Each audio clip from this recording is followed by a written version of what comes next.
Hello, everybody. Welcome in. This is episode 1, issue 0, no variant covers. This is They That Believe. I'm Pastor Dave. Sitting with me, Randall, the Armorbearer. This is the first in what we hope will be an experimental schizophrenic pod of sorts. We're going to talk about church culture, pop culture, adventures in evangelism, and pretty much everything else in between, lifestyle Christianity, and how it relates to our modern world. I already told Randall how we were going to introduce ourselves, and I've already messed it up. Let me try this again. Hello, I'm Pastor Dave. Sitting across the table from me is Randall, the Armorbearer, and we are They That Believe. All right. Still a clumsy name, man. I spent, weeks and weeks trying to figure out what this was going to look like and what to call it, trying to give it a name. And you just about can't come up with anything original anymore. Everything I came up with and the ideas that we had, I would search and somebody was already using it. And sure enough, if you come up with an idea and you start searching it on the internet, it's going to be something really weird. And I thought, I don't really want people to click on there and think, oh, I know those guys, and then go over and find out it was something that we wouldn't want them, I wouldn't want to be associated with or have people think that it was me. You wouldn't want to see the ghost hunters or anything like that? No, we'll not be hunting any ghosts or anything like that. So here's what we're going to try to do, and I'm going to try to explain this as best I can, and it's, I used the word schizophrenic earlier. This idea started with me several months ago. I have a history and a background in radio, so this is a little familiar to me. It feels like home, the microphones and stuff, although we're sitting in the house just recording it casually. But what I wanted to do was to find a bridge between what I was hearing in church programming that was on the local radio. A lot of the radio stations that I work for, and even the ones we have now locally, they have church programming on. You have the church services from this church and that church, and this minister or pastor will have a minute in the Word and things like that. I love all that stuff, and I think that's great. I wanted something different, and then the more I thought about radio programming, because I'm a fairly new pastor and I wanted to do something new in my own venture into ministry, but I found myself, I wasn't listening to radio. I was listening to podcasts. You listen to podcasts yourself too. Maybe a little bit later we can talk about what we listen to. Then I go into the podcast realm and I go, well, I love all the stuff that's on the radio. I love the church programming, but all that stuff's been done. I wanted to do something different. And what I was enjoying about listening to the podcast that I liked, a lot of nostalgia. Guys talking about toys that they played with, guys around my age, and boy, that sounds juvenile already. Toys that we used to play with. So we're going to talk some about stuff like that, nostalgia. I'm into comic books. Randall is a little bit, maybe not as much as me. Movies, entertainment. But I wanted to bridge that gap, too, where it also relates to what I keep coming back to, this lifestyle Christianity, and how we filter those things through faith. Filtered through faith. There we go. Maybe that's what I should have called this thing. That's perfect. That's probably some coffee company in Colombia or something. Well, Shane, filtered through faith. Filtered through faith. And this is still right out of the gate, with it being a little experimental and all that kind of stuff too. We may run into some glitches and some audio problems or things like that, but all that stuff's getting hammered out. So just hang in there and bear with us. So here's what's going on, and here's who we are. I am a local church pastor bivocationally. That means I don't pastor full time, but I do pastor church. I'm in the ministry. Randall works with me. He pretty much wears all the other hats that I don't wear. He works with our youth program and our church laity. He fills in the pulpit when there's nobody else available. Nobody else wants to do it. So we're just a couple of guys basically who love Jesus, who love having fun. We love the church, and we wanted to do something fun. We want humor. We want positivity. This is not crossfire. Now, there will be times, I'm sure, I'm going to venture somewhere. I'm going to get off in the weeds, and I'm probably going to say something that makes somebody mad or hurts their feelings. But all that aside, that's just a given. You can't open up and just start talking and not trip somewhere. That's okay. But that's not what we're here to do. This is not a debate show. We're not going to get very serious and get into theology and debate a bunch of stuff. We may discuss it. And we will have and do have a Facebook page and email if you want to reach out to us. We'll encourage discussion on the Facebook page and things like that. However, let me warn you, if you get on there, suggestions, questions, criticisms are fine. If somebody says something you disagree with, but we're not going to allow a bunch of arguing and stuff like that. I just don't want it. There's too much of that. We're going to talk about a little bit of that later on. So I don't know. I probably didn't cover it all. Folks probably, now that I explained it for several minutes, have no idea what this is about. We're basically trying to reach people that don't necessarily go to church every Sunday morning. And given this avenue, we're able to talk about things that maybe wouldn't be specifically good for the pulpit every Sunday morning. Sure. Yeah. A lot of stuff that, just to be candid, just stuff that we're interested in. Mm-hmm. The normal Sunday morning outlook on church is changing over the years, I believe. And the regular suit and tie Sunday morning worship service, I think, is probably going away.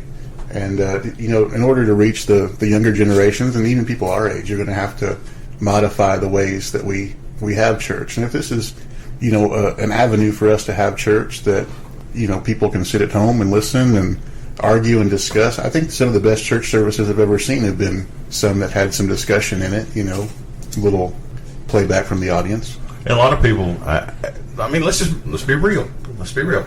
A lot of people don't think of church as being fun. No. Maybe they don't.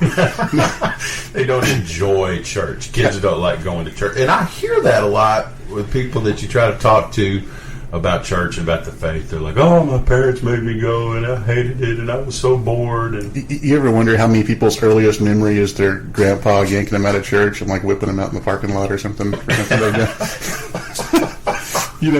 They have a Pavlovian response where church equates with beatings. Drop out the church and their backside starts hurting. Yeah. You remember church when I was a kid? Oh yeah, I remember that I spoke out of turn one time and my grandpa dragged me outside. Yeah. and spoiled the rod or whatever. Yes, he sure did not spare the rod. Okay.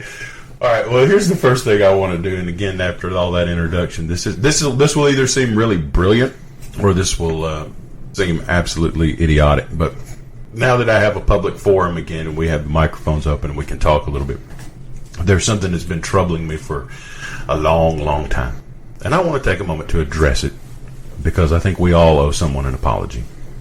Do you or have you in the past? I sound like we're taking depositions. Do you now or have you ever been a member of? No. Kool Aid. You drink Kool Aid? I do not drink Kool Aid. I have made Kool Aid lots and lots in the past. I have 3 daughters, so we drink Kool Aid a lot at my house, but I stay away from it. Yeah, you have kids. You have 3 kids, but I mean, do you feed them Kool Aid now? Oh yeah, they drink the Kool Aid all the time. Okay, all right. They have preference? Right now, it seems like the mixture of strawberry and lemonade is the way to go. But now, in the past, it's been grape. I don't know. I think as they're getting older, their tastes are maybe getting more refined. I don't know when the last time is I had it. I drank it a lot as a kid.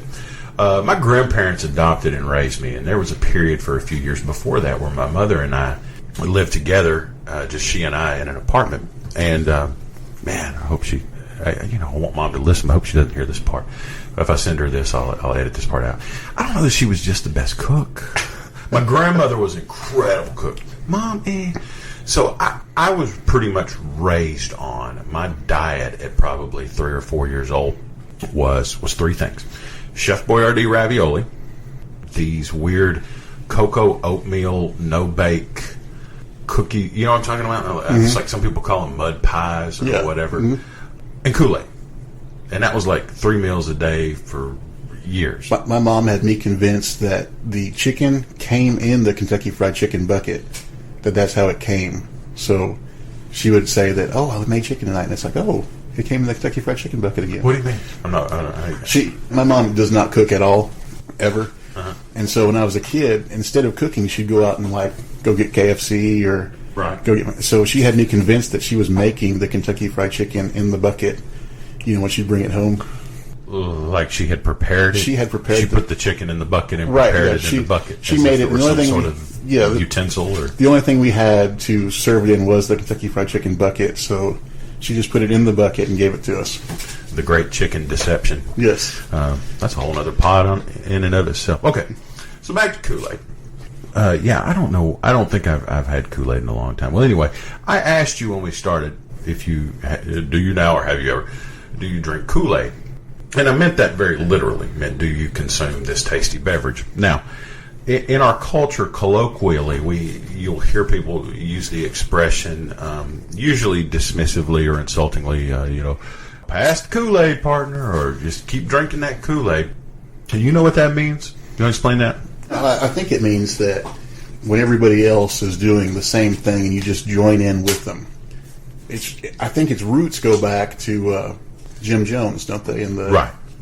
Right. It's when someone holds an idea or ideology, maybe that's the same thing, an opinion, and they hold it unquestioningly without critically examining it, right? Mm-hmm. Which is never a good thing. I was thinking about this yesterday, preparing for this. Even in matters of faith, I think we think of ourselves as good Christian guys. We try to be. I firmly believe the gospel, but I also think that it's subject to and stands up to critical examination. For me, that's apologetics. Mm-hmm. We learn how to even our own faith critically, because if it can't withstand critical examination, then it's probably not worth holding faith. For me, it does, and in apologetics, we're able to do that, and by doing it, we defend it. We can say, well, yeah, here's why it makes complete and total sense. But, however, usually what you hear this associated with is political ideologies, and maybe sometimes people insultingly, for those that hold different religious beliefs or ideas or stuff like that, and go, you're just drinking the Kool-Aid. Okay, so you're right. The origins of this seem to be, we're going from thing to thing to thing, but stay with us here. This is a crazy history. In the 70s, this dude, Jim Jones, crazy cult leader, and I wonder how many folks will recognize that name when we say it. You and I know, of course, we're around a similar age, but I'm wondering, like, folks under 30 if they've ever heard of any of this or aware of it. So, I think there was a documentary a few years ago, so maybe. Yeah. Well, lots of them. So Jim Jones is this crazy cult leader guy, and he starts this thing called the People's Temple. The People's Temple Agricultural Product. People's Temple Agricultural Project. Man, that's tough, dude. People's Temple Where do you go to church? People's Temple Agricultural Project. Okay, shortened to, and what we most commonly know about as a People's Temple.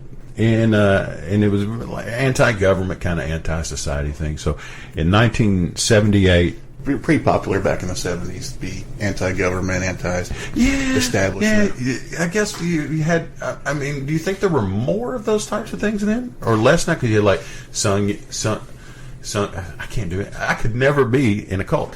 Sung Young Moon. Is that the guy that did all the marriages and stuff, and you had the Lebanese People's Army, wasn't that back then too? Those are the ones who kidnapped Patty Hearst? Kidnapped. Were they a cult? Or were they more like a militant separatist? Or like a terrorist? But still, like, anti-government, anti-establishment. Okay. Indoctrination. Right. They were more militant. Mm-hmm. Okay. I got you.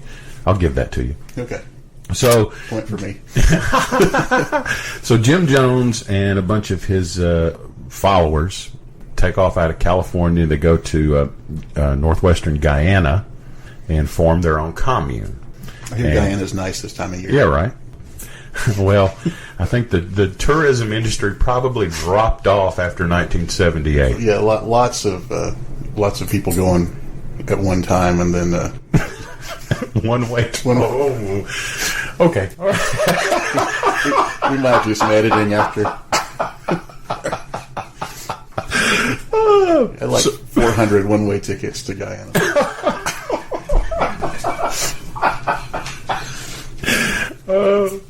All right, so they're there in Guyana, and on November 18th of 1978, 900 people, over 909 I think it was, there. So they're in the commune, and what a congressman at the time, Leo Ryan, had come down there with an entourage of reporters and some family members, because folks were concerned about these people.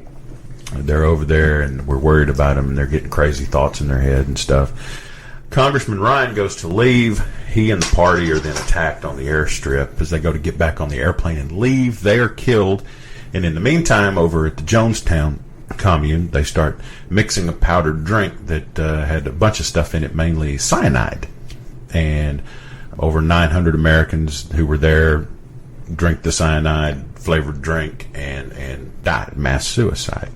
And this is where we get the expression drinking the Kool-Aid. This figure of speech that somebody holds this unquestioned belief and they, without critical examination, or that you're going down a doomed or dangerous idea because of peer pressure. Maybe, I think you touched on that earlier, that everybody holds the idea, so I'm going to hold it too, and I'm just going to go, not so much for sake of the idea, but for sake of the crowd. Here's the problem. It was, in fact, Dum dum dum. yeah, right. I have that sound effect. I'm going to edit that in later. That's one. I couldn't get my soundboard working, so of course you will hear it as you're listening to it. But yeah, I have done. Okay, so What's the literal word for that? I wonder. Dun. D-U-N.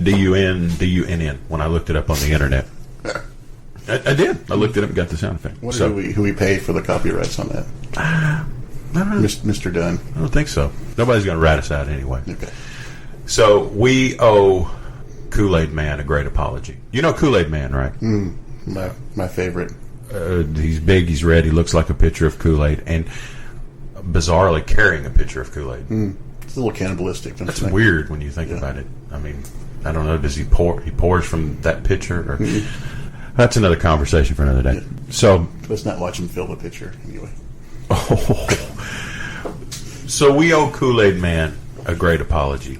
Because, in fact, the cyanide-laced drink that was mixed for the folks at Jonestown was not Kool-Aid. It was, in fact, Flavor Aid. You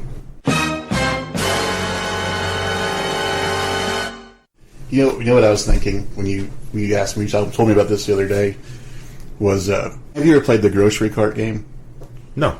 You try to come up with 2 or 3 different things to put in a grocery cart to just freak out the cashier at the whatever store you're going to. Well, I've not heard of this. Yeah, so What could you put in the grocery? And I was thinking that you could put like 3 things. You really have to look for a cashier that's older, like we touched on earlier. How many people would know Jim Jones? An easy mark. Yeah, you'd have to find someone who was like late 60s, probably retirement age, and. So you come up to the cash register and you have 3 things in your buggy. First, you have 300 packets of Flavor Aid, and as she's ringing it through, you go, "Do you know that that Jim Jones didn't use actual Kool Aid? He used Flavor Aid when he was doing his thing over there." And I imagine she kind of shake her head, and you have a big old box of like rat poison. Okay. So I just happen to have some Flavor Aid. I'm killing a moment into. Yeah. Oh, by the way, lady, strike up friendly conversation. Did you know? Okay. All right. And you get, of course, you get a big old box of like rat poison or something. Aisle 13 stuff, and then you have to have some sort of book. I think I was thinking about this the other day, and I was thinking, you wouldn't want to have the Bible in there because that would it goes totally against the Bible. What they did, but you'd have to have something like a TV guide or something, right? And then when the lady bags it, you go, "Oh, be extremely careful with that. That's our holy book." You know what I mean? So she bags it all up, and then when she gets through with it, you go, "Oh, this is for the church. Could you take the tax off that, please?" And she for the Flavor Aid and the TV guide. Yeah, can you take the tax off of that?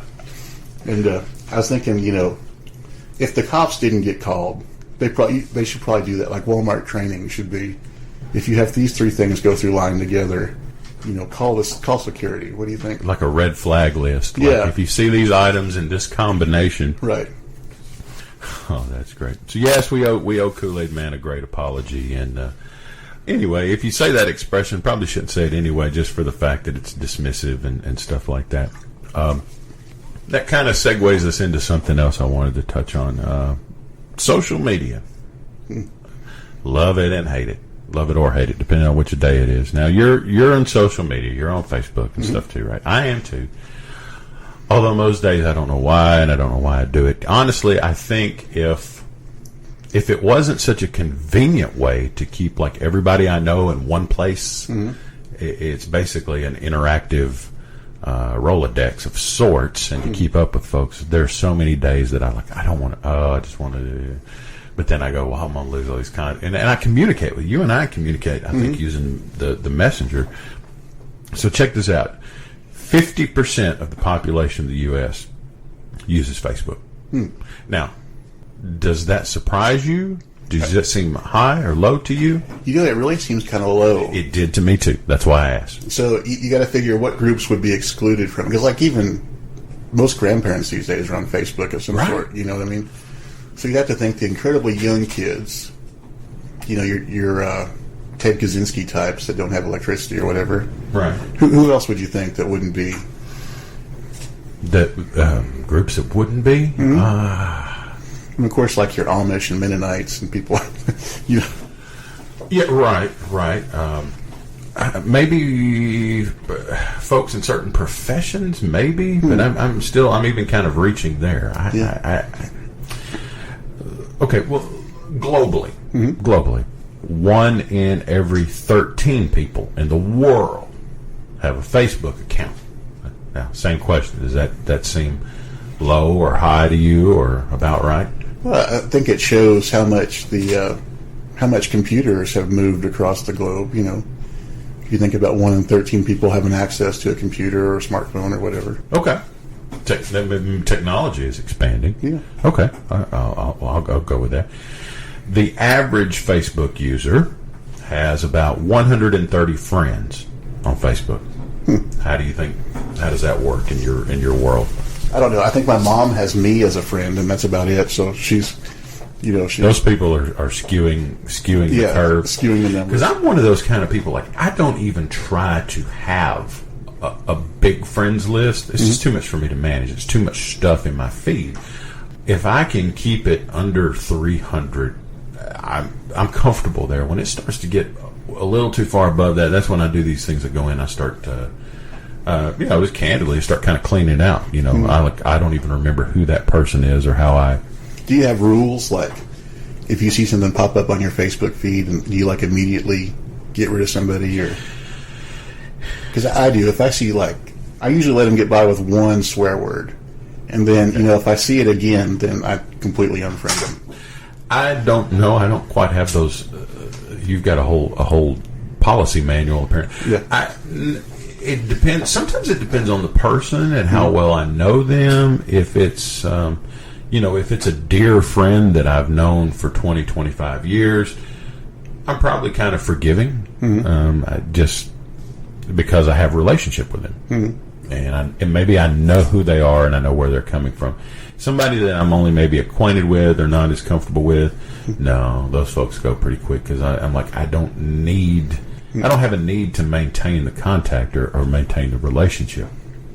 And I figured out too about how you can unfollow so they just don't appear in your feed. And there's a couple of folks I think maybe I've just kind of separated, flounced, I think is the internet word. You flounce them from your account. One, I should have maybe just unfollowed them, but either way. 48% of young people rely on Facebook for their daily news. That didn't really surprise me at all. Other than I'm thinking, are young people really looking at the news and really, do you know what I mean? I guess it's got that feed on the side of it that shows what's trending. I think they go more with what's trending these days than what's news. 6 million friend requests accepted in a typical hour. About 3 million links shared in an hour. 9 million messages sent in an hour. 350 million people actively access Facebook via their mobile phones. More 75% of Facebook users live outside of the United States. So here we are. Now you got a bunch of Christian folks, and you've already kind of gone down that road. What happens when you see things that are objectionable, and or I would. Well, maybe this isn't the right question for you, because I kind of know what your feed looks like, and I would be really surprised if anything really objectionable came up on it. But just kind of like when we started today, when we started talking, I'm aware that there's a very good likelihood at some point with an open microphone and free thought that I'm going to trip somewhere, even with no intent at all to hurt anybody's feelings. I probably will at some point. It's just the nature of the game. But you're looking at folks, and you have your policy manual. I mean, do you how much of that do you want on your side too? or are you just okay with it because you don't think you do anything objectionable? Well, I try to, mainly I deal with a lot of young kids, and most of the young kids are on Facebook, and a lot of the kids that are in my Sunday school class or in my youth group are on my Facebook. Of course, because that's how I keep up with them. And if I tell them that we canceled Youth Wednesday night, I usually do it on Facebook. But I don't really want to put anything out there that would make them stumble. Right. I don't want to put anything that would. So you're aware of your, for lack of a better word, your audience. The eyes that are on you and the people that are watching you. Okay, and I am too. I have not only as a church pastor, but being bivocational, all of my jobs are really rather public. So I'm also aware of that too. Not so much for my, I hate to use this word, secular job, but my worldly job. But especially in ministry, people have this idea that I certainly don't want to, like you said, make other folks stumble or go, well, he can do it, I can do it. But at the same time, don't you think there is a line, too, where you still have to be you? Mm-hmm. Because I post a lot of stupid stuff on there that I like, and I don't mean stupid like offensive stupid, just stupid like I said earlier, I have a juvenile streak in me, and comic book stuff and movie stuff, and it's just who I am. And so anyway, what do you think are there, because some folks say Christians don't have any business being on Facebook, and there's just nothing good, and are you in love with Jesus, or are you in love with yourself because you're putting pictures up all the time and you're doing all this, and it's probably a silly question for us to sit here and discuss since both of us do it. But do you think that argument can be made, or is it reasonable enough to say? I think that if you go out searching for bad stuff on social media, you're probably going to find it pretty quick.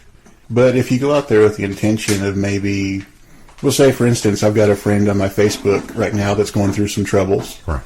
And to provide encouragement through Facebook is sometimes, I think, something that Christians like to do. And it's not just putting up a vague status about God loves you or anything like that. Right. Just in general, telling somebody, hey, you're not in this alone. We're praying for you. How many times you see a Facebook status that says praying for you, and somebody puts something vague up there about what they're going through in life. Do you think, though, please, anybody listening, all three of you, don't misunderstand. Hi, Mom. Right. Don't hear what I'm not saying. There's no scenario in which I am against prayer. However, don't you think it becomes a little rote and a little easy just to say, please pray for me in this, or pray for this guy, and then underneath, praying for you, prayers, praying for you, prayers. Here's what I've taken to doing. And just because there's something about that as it goes on and it becomes sort of routine, it starts not to sit right with me. I don't want to jump in a line of 50 other people and go, prayers, prayers. I will go, what can I do? Mm-hmm. Is there something this person needs? I had a young lady who's an acquaintance of mine reached out to me on Facebook a couple of weeks ago. They're having some problems in their church. Pastor left suddenly. She's unsure about the future of the church. They have a great thing going there, but how will the church look? How can we continue in this absence of leadership? And she was real concerned just about the future of her church because things were good. Mm-hmm. And she's like, just please, that's all she asked. She was like, so just please pray for us, pray for our church. And I'm like, no. What can I do? You know what I'm saying? Mm-hmm. I'm kind of one of those guys. Nothing against prayer, but we want this word from God. We want this word from God. When He's saying, I've been giving you the same word over and over and over. When are you going to respond? When are you going to do something? Maybe that's just a personality thing. I'm not taking anybody to task on a matter of faith, but I just can't pick up my phone, glance at it, and go, oh, somebody's in trouble. Okay, prayers, and put it back down. Yeah, I like to, at the end of the day, I have a list of people I pray for. Some of them I pray for every day, and some of them just through acquaintance during the day. With lists.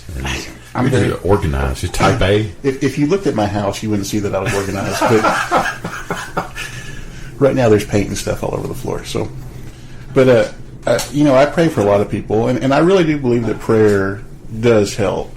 Yes. No, please. I know somebody's going to go, somebody's going to get ill at me and go, what do you mean we're not supposed to pray? Not saying that. Not saying that. Do you think that if Jesus was alive today, walking I mean, of course he's alive today, but do you think if Jesus was walking the face of the earth today, do you think he'd have a Facebook account? That's a great question. Would he? Probably not. But I think folks would probably have one for him. I don't know, though, now, because here's the thing. You've got this first century church who had none of the stuff available that we have. I mean, all they could do was get on the street and start walking around and go from town to town and preach the gospel and do the best they could. And they were growing by the thousands. You know, and here in this day and age we have, and this is where it kind of gets into these things can be a positive. We have Facebook and Twitter and internet and immediate access to instant messaging to one another and all that. So I don't know, you know, if Jesus would walk 50 miles to go climb up a mountain to preach a sermon to 5,000 people, it's hard for me then to go, no, he wouldn't. But I don't know. But then again, that other side of him is, can I really see him stopping to take the time to mess with it? No. Here's why. Because he goes and meets people where they are. And I'm not saying that there's not a place for our social media interaction, but nothing can replace going and meeting people where they are, face to face, talking to them, meeting. That's what he did. I imagine him, you know, you talk about when the lady reached out and touched his garment and got healed. He was always in the crowd. You know what I mean? Wherever he went, there was a crowd around him. Okay. And I think that today, Facebook is the crowd. I think how can the easiest way you can reach 10,000 people today is not to sell out a stadium, but to jump on Facebook and throw a message out there. You know what I mean? So I don't know. Right. Okay. So I'm kind of meeting you halfway. That's kind of what I touched on, too. We have all these stuff. Are we using it for that purpose and promotion of the kingdom? Because, look, okay, here's some stuff. This bugs me. It's going to make y'all mad, so just get mad. If it makes you mad, if the shoe fits, kick it off because you're not supposed to wear it. What is it? Winston Churchill said that if you made somebody mad, at least you did something. There we go. Well, I'm going to do something today. Y'all, knock it off. Knock this stuff off. Okay, almost started. You probably got some too, but I got a bunch. That bet you won't post this. No, only 1 in 3 people will post this. No one reads my post. I want to see how many real friends that I are. You know what? I see those. I read the first few words and I keep moving. Why do people repost junk? And it's still going. It's been going on for years. I don't understand that either, because it's not like if you get 100 likes on something, they're going to put $10 in your bank account or something. You know what I mean? No. So, there is some just plain flat deception out there. Why do people want so many likes on Facebook, you think? Is it like validation? Like a self-esteem thing? Well, the psychologists tell you, the suicide rate and the depression rate and stuff is increasing proportional to social media use. And some of that has to do with the way we present ourselves and we make other people feel. Now, if you go look at my Facebook page, of course, I think I just changed it for Father's Day. There's a picture of my dad. But it's usually, I've kept the same pictures on and off for years. And you can look at it immediately and it pretty much tells you what you need to know about me. My profile picture I love it because it's a great picture of me. I'm hard to get to smile in pictures, and this picture just captured an incredible smile on myself that I was just really happy. I was really in a good place, and it shows. And on the side of the photo, my wife kissing me on the cheek. It's cute. It makes me feel good. It just captured such a great moment. My cover photo typically is, although it's not at the moment, like me playing guitar in a church setting. Actually, I think it was at our wedding reception. There's a cross behind me. That's the other thing I enjoy doing. I was singing a song. Pretty much tells you what you need to know. I don't think to, and surely now somebody will go lurk and scan my post and see I've done this. But I don't think I have. To go, oh, I've got so much, and oh, I'm this and that, and oh, I just can't believe that I have this new car, and what always follows it? Hashtag blessed. Yeah, I'm so awesome. I've got so much, but I'm hashtag blessed. That is one of my biggest pet peeves about social media at all. Because if you compare yourself to somebody else on social media, you're comparing yourself to their highlight reel. Yeah, so that's a great way to put it. So yes, I've got a brand new 2015 Suburban out in the driveway. No, I cannot pay my car payment this month. You know what I mean? It came with all the options. Yeah. My first option, not to make a payment. Yeah. Yeah, right. And I can't afford to put gas in it. But I've got this brand new car out there. So everybody look at my car.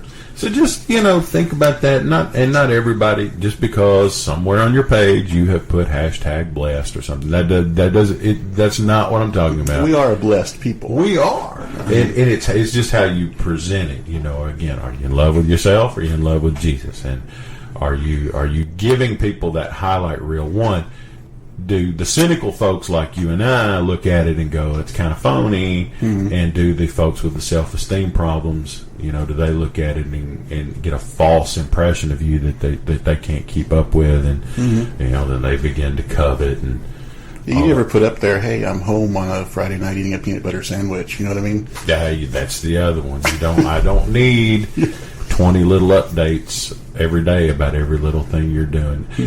Too much information. Mm-hmm. Dirty laundry. Oh, goodness. Man, I have one lady on my Facebook page, and she rails and rails and rails about her ex-husband and the arguments that they have. Like, I feel like I have sat and listened to their because she'll describe every fight they have and stuff, and I'm like, you're emotionally invested now. Yeah. and I'm not saying that you have to be fake. Mm-hmm. But be respectful of boundaries. Yeah, boundaries. If I have an argument or disagreement with my wife, for one, of course, this lady's talking about her ex-husband, but I have too much respect for my spouse to then get on and run her down or take our disagreement public. And the cryptic poster. Oh, you touched on it. They call this vague book. Vague book. Yes. I'm guilty of this one, though. Yeah? Yeah, give us some examples. What have you done? I have this go-to... you ever heard the expression, bye, Felicia? Yeah. From a movie, yeah. But, it's from this movie, and I found this... It's dismissive. Yeah, I found this internet meme, if you guys know what a meme is, of the lady, of Felicia from the movie, and it says, bye, Felicia on it. And I am notorious for when I'm having a bad day or somebody's getting in my, someone's getting under my skin. In your grill. Yeah, if someone's getting all up in my grill, I'll just put "Bye Felicia" up on my on my Facebook. So that's my vague book that I do. It's kind of a visual. Well, I mean, the visual representation, or the same thing like talk to the hand, or dismissing Z-snap or whatever. Yeah. So look, because I hate it now when folks. They'll say something. Oh, I can't believe. Please pray for John. I can't believe this. What are you talking about? Yeah. And then you don't want to be a jerk. You don't want to go down in there and go, what happened? Because people hate that. They get mad at what happened. It's like, why don't you just tell folks what happened? Hey, John was in a bad car accident. They took him to Memphis. I'll update.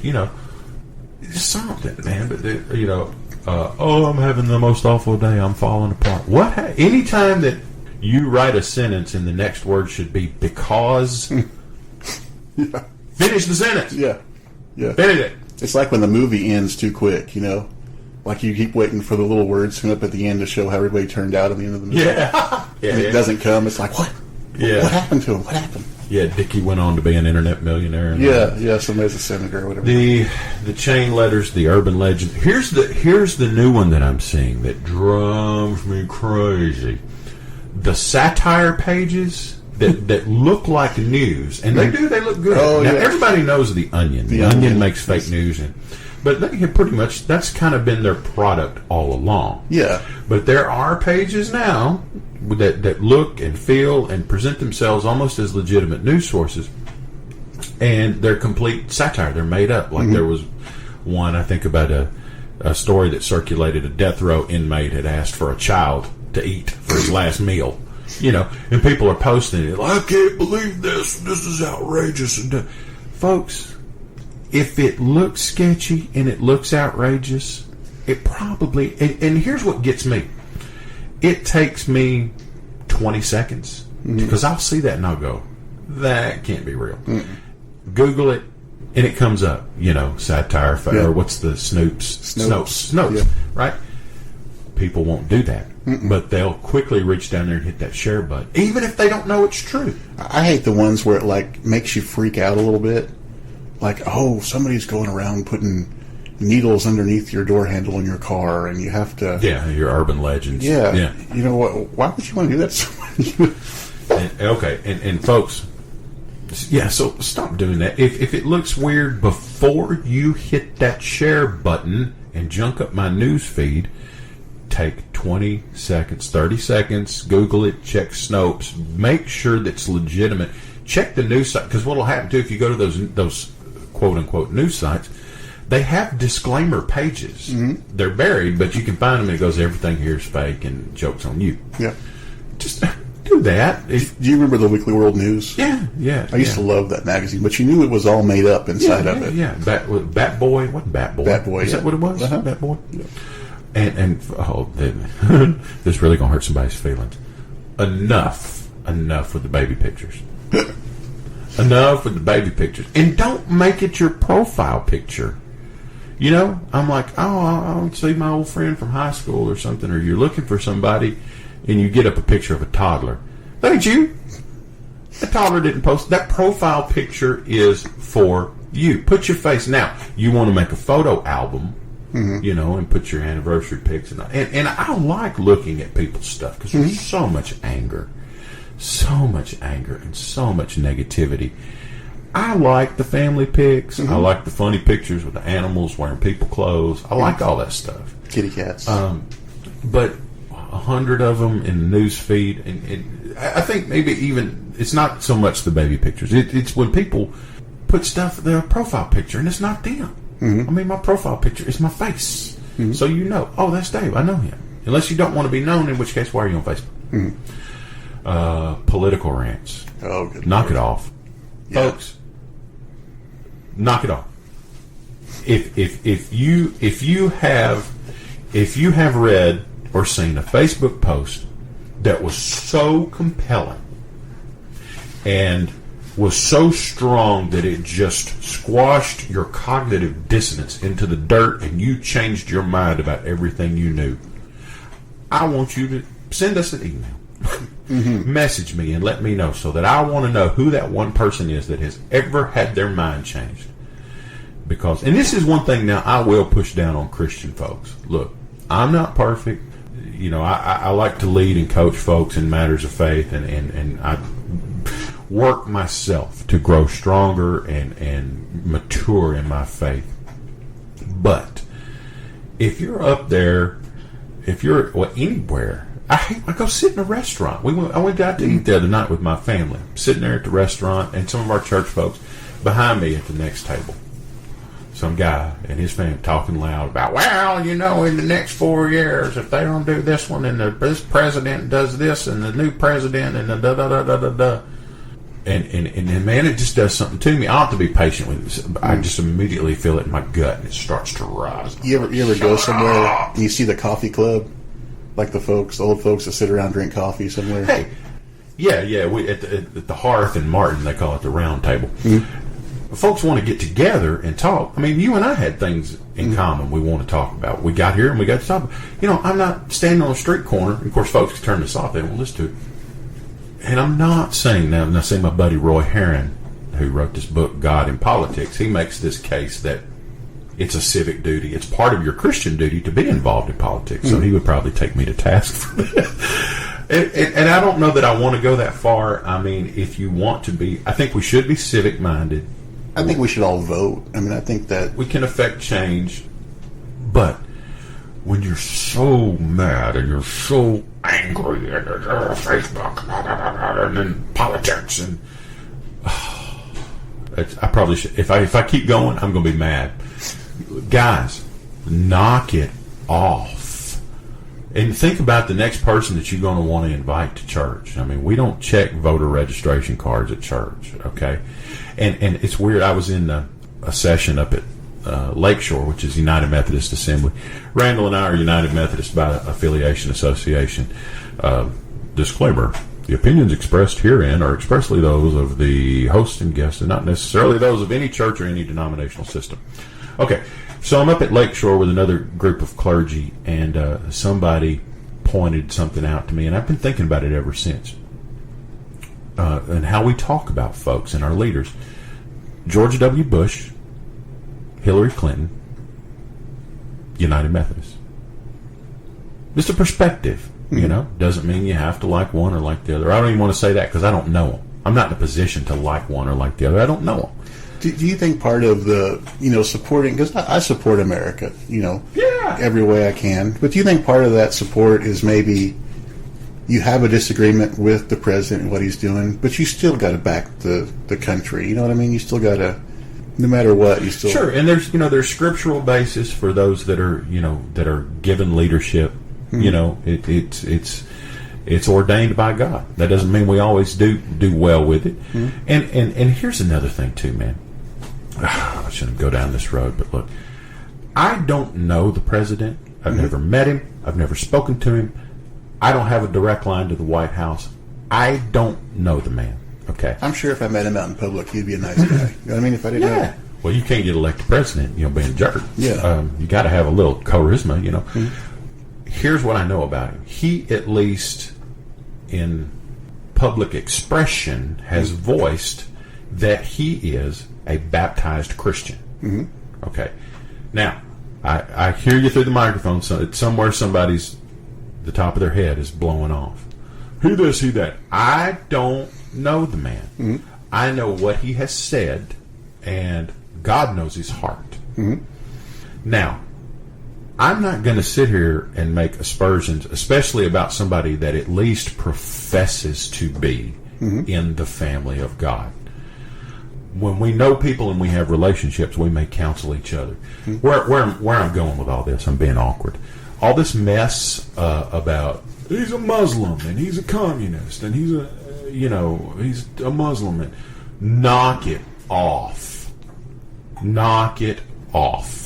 Unless you know the man personally, and even then, even if you do know him personally, you don't know his heart. All you know is what he professes. If you don't like his policies, you don't like his policies. That's a completely different animal. But as Christians, that bugs me the most when people go, this person, at least who professes, that no, they're not, they're something else. And I'm like, you don't know that. Yeah, politically, am I a fan? Probably not. But do I want the job? No. Dude, are you kidding me? They're like, he's on vacation all the time. He plays golf on. They all do. Yeah. Bush is on vacation playing golf all the time. It's not like he could run down to the Washington Country Club and play golf. He's got to. If I was president of the United States, you'd have a hard time catching me in the office. I'd get out as much as I could. I don't play golf, but I won't play golf. Maybe somebody teach me to play golf. All right, let's move on to something else really quick. We just a few minutes left. We want to try to keep these around about an hour. I don't want people to get too bored. All right, Randall, the Armorbearer. You are more excited about A, the new Star Wars, or B, Batman versus Superman? Go. I feel like that my expectations for Batman and Superman are so low that low expectations, okay? That if it comes out and is anywhere near okay, that I'm going to be ecstatic. But now my expectations for Star Wars are so high. They have more to live up to. Yeah, that if it comes out and it's not just knock it out of the park, I'm going to be very upset. So, okay. So then it would seem to me then your level of excitement anticipation is higher for Star Wars. Yes. Okay. You've watched the trailers. You've seen all they had a shorter one that came out several months ago, and then recently the longer one that has Han Solo and Chewbacca at the end and all There's that. probably some fanboy out there right now that's writing a whole book about why the satellite dish is square on the Millennium Falcon and not round. It got knocked off. Yeah, of course. It was in Jedi, wasn't it? Which one? The last time that we saw it, when Lando was flying it, he knocked it off. It just proves Billy D. Williams can't fly. Well, but it's Colt 45. No, Lando's awesome. Lando's awesome. So you watched the trailer. Did you cry? No, Did it move you? I'm concerned. Oh. Yes, I am concerned because I want to know what's going to go on. You know what I mean? I want to know what's happening. I want to know why the guy's sweating and all upset. Well, that's what it is, though. That's look, here's what we got, and you get teased, and you go, oh, take my money. It's not fair. It really isn't. I mean, we want the whole movie. Yeah. Like the Suicide Squad movie. You've been watching that. I mean, I feel like I've seen half that movie. Yeah. Have you been seeing all the leaks and the stuff? Folks don't know Suicide Squad is an extension of the DC Comics cinematic universe. So we're going to see Joker in that and Batman and stuff too. But yeah, I feel like I've seen like half that movie. I mean, you and I could go down there and do better security than what they got over there. I mean, really, They need to hire somebody. I think they want it. I think they're building hype about it. And if you think about it, we have seen more looks at Batman and that kind of thing from the Suicide Squad leaks than we've seen from the actual Batman Superman movie. They've been tight with that. So Yeah. they can do All it. you see is that one picture of Ben Affleck where he's like head down and the Batmobile behind it. That's the only thing they let you see. Yeah. The other stuff, I was going to say no, there's others, but those were all leaked or stolen or whatever. So Ben Affleck, I'm hoping for the best. hoping, cautiously optimistic. Yes. He looks the part. He's got that huge head, that all superheroes have. He's great. He got a big head. It's part. I used to draw comics when I was a kid, and part of drawing a comic book character is that the good guy has the huge head, and the bad guy has the small head. And so Ben Affleck's got that huge South Boston head. Is that what it is? I thought in Unbroken, Sam Jackson, I thought it was the opposite. Yeah, maybe not. Is it the other way around? I don't know. Remember, he's looking at the comic, the poster. The guy looks like a cheetah or something, and he comments on the size of their head. Yeah. So that's a good movie. I see some of the best superhero movies don't even have like superheroes. We know it. Yeah, I hate to be like this, but yeah, Star Wars. I'm just kind of mad about. I don't know. I mean, I'll go see it. Of course. Take my money. I'll go see it. And I'll enjoy it, I'm sure. My level of anticipation for that isn't very high. I don't feel as invested in that. You know how much of a Star Wars nerd I am is that my mother went to see the opening of Star Wars at Grumman's Chinese Theater in Los Angeles. Oh, wow. So that's the real deal. Yeah, I was indoctrinated into the Star Wars family very early in life. But yeah, I saw it. I remember seeing it in the theater with my father so I would have been 3 years old. Yeah, crazy. I don't know. I've got more. But I'm worried. I'm like you though. Now, see where you're concerned about Star Wars. See, I think I'm kind of the opposite. I'm more anticipatory of the Batman and Superman. But yeah, who's the best Batman you think so far? The best Batman so far. I mean, of course, Frank Miller does it best. Oh, I thought you meant like the actor. Yeah, I do, but I'm. Well, if you want to, I don't want to get too nerdy on folks. Maybe we can squeeze it in just here in a minute before we close. For me, everybody has their Batman for folks that are even interested in it. But what I mean by that is for guys like us, and I'm kind of on that bubble. I was there. My first Batman was the Neil Adams Batman back in the late 70s or so. Joker's 5-Way Revenge, Batman 251. Because Batman was really starting to drop off. DC was dropped. He wasn't selling. He wasn't doing well. The TV show hadn't been on in a long time. And Neil Adams did kind of for Batman what Frank Miller would do for him, in the 80s, and ramped things up a bit. And there's that iconic cover of the big Joker looming in this big face, and he's holding a card.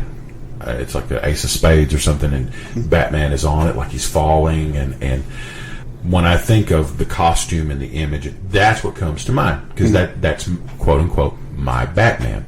You take guys that are 10 years older than us or so, they were catching the TV show, the Burt Ward, Adam West TV show, in the afternoon syndication. That's their Batman. But where I say I was on the bubble, though, is because as I moved from being, in the juvenile age into adolescence is when 1989 hit, and we got, Michael Keaton, Tim Burton, which is a bad show. It doesn't quite hold up. And man, if you don't remember that at the time, I know there's a few years difference between us. You're a little bit younger, but that was insane. My Batman mania was crazy. My mom's stepdad was like the biggest Batman fan ever. So every time when the movies came out, that we were the first people in line to go see it. And I remember seeing Michael Keaton's Batman and him being like proud of the Batman movie. And he wasn't very proud of the TV show. I mean, he was kind of quirky, but I remember him being super proud of the movie, how it came out. So I think Michael Keaton is probably one of my favorites in Batman. He did a good. See, there's so many facets to it. Does he look the part? Does he act the part? How does he carry himself? If I could take an amalgam of a lot of these, as far as just the acting and the character and the way, I think, Michael Keaton probably nailed it. There's just something physically for me, just wasn't imposing enough. I don't know. I think Ben Affleck struck me as such a weird choice at first, but the more that I'm seeing and the more that I'm starting to get it. I'm like, oh, okay, he looks the part, he can carry it, and and this guy, and I think what we're leading up to is he will eventually, the standalone Batman film, I bet they'll give him to direct. That's where I think we're going, and in that instance, we probably will get something good. But the truth is, it doesn't matter if the movie's good or bad; it's going to make a squillion dollars. I mean, they're going to, but there's more riding on it. They've got 10, 15 more of these superhero movies they want to do in the next 20 years. You're setting up something; it's a foundation. So, if this doesn't work, it's kind of like that first Iron Man movie. Jon Favreau's Iron Man. That goes back to that. If that didn't work, and who would have thought of Robert Downey Jr. as Iron Man to begin with? There was a lot of that too. And now who too thinks old of to do this? You can't think Iron Man without thinking of him now. No. He absolutely nailed it. And even Chris Evans, Captain America. I mean, just that's perfection. Perfection. Okay, well that's a good place to wrap it up. I want to keep talking about that. Maybe we can pick it up. We can pick it up there again next week. If anything interests you, something that you'd like to hear us talk about, or questions, that'd be good. I even thought maybe we could do like a Dear Abby kind of mailbag thing. We're going to do that. That'll really get us in trouble. Does anybody want our advice? Yeah. Oh, yes. Of course. Of course. After we just dropped up that knowledge on them, so hit us up on the mailbag. We're on Facebook at People's Temple Agricultural Project. We're on Facebook.com/TheyThatBelieve. From there, you can find the websites. I'm not sure as we record this where I'm going to host it. I've got a couple of hosting sites, Podbean or SoundCloud. I'll probably put it up on YouTube. But either way, if you'll hit us up at Facebook.com/TheyThatBelieve, that'll get you to where you need to go. The email address, TheyThatBelieve@reborn.com. Okay, well, we'll wrap it up for this week. I say this week. I don't know that we're going to have it in us to do this weekly, just from scheduling and families and other commitments and stuff. A week seems too soon. A month seems too long. Maybe every 2 weeks. But either way, if you'll stay tuned into the Facebook page, that'll give you. And hey, be patient with us. One thing I've learned about listening to podcasts is it takes a few episodes. It takes a while for them to kind of find their rhythm and find their character and their personality. And there was probably some audio glitches early on in the show today that hopefully got corrected by the time we finished. So just hang in there. Communicate with us. We want to be interactive. Communicate with us and let us know what you think and what we can talk about. All right. For Randall the Armorbearer, I am Pastor Dave, and we are They That Believe.